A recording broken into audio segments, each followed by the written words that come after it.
নতুন করে ইউক্রেনের আরও দুটি গ্রাম দখলে নিয়েছে রাশিয়া। মঙ্গলবার রুশ প্রতিরক্ষা মন্ত্রণালয় জানায়, ইউক্রেনের সেনাদের পরাজিত করে লুহান্স্কের আর্তিওভকা ও খার্কিভের তিমকোভকা গ্রাম দখলে নিয়েছে রুশ সেনারা। এছাড়া যুদ্ধক্ষেত্র জুড়ে ইউক্রেনের সেনাদের বিভিন্ন অবস্থানে জোরালো হামলা চালাচ্ছে রুশ বাহিনী। ধ্বংস করা হয়েছে প্রতিপক্ষের সাঁজোয়াজান, বৈদ্যুতিক যুদ্ধ সরঞ্জাম সহ উল্লেখযোগ্য পরিমাণ সমরাস্ত্র। একই সাথে রাশিয়ার আকাশ প্রতিরক্ষা ব্যবস্থা ইউক্রেনের অর্ধশতাধিক ড্রোন, রকেট ও বোমা ধ্বংস করেছে বলেও জানিয়েছে রুশ প্রতিরক্ষা মন্ত্রণালয়। বুধবার মন্ত্রণালয়ের পক্ষ থেকে ইউক্রেনের একটি সামরিক বিমান ঘাঁটিতে হামলার কথা জানানো হয়েছে। এছাড়া এদিন ড্রোন হামলায় ইউক্রেনের একটি Su-25 যুদ্ধ বিমান ধ্বংস করার কথাও জানিয়েছে তারা।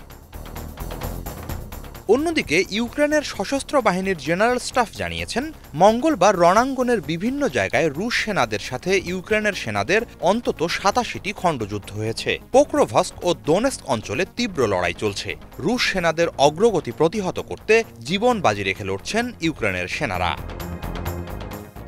খার্কিভে ব্যাপক হামলা চালাচ্ছে রুশ বাহিনী। কুপিয়ান্সকে শত্রুপক্ষ হামলা জোরদারের চেষ্টা চালালেও ইউক্রেনের সেনারা এখনও তার নিয়ন্ত্রণ ধরে রেখেছে বলে জানিয়েছে কিয়েভ।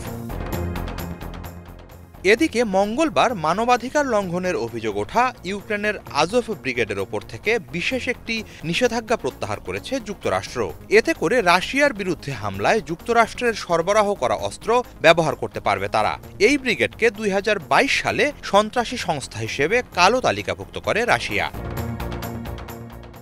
এ অবস্থায় আজভ ব্রিগেডের ব্যাপারে যুক্তরাষ্ট্রের অবস্থান বদলের কঠোর সমালোচনা করছে রাশিয়া। ক্রেমলিনের মুখপাত্র দিমিত্রি পেসকভ জানিয়েছেন, এমন সিদ্ধান্তই বলে দেয় যে কোনো মূল্যে রাশিয়াকে প্রতিহত করতে ব্যগ্র যুক্তরাষ্ট্র। তবে এতে করে পরিস্থিতি আরও জটিল হবে বলে জানিয়েছেন তিনি। শত্রুপক্ষকে এর মূল্য চোকাতে হবে, বলেন পেসকভ। হিজল জোবায়ের, বাংলা ভিশন।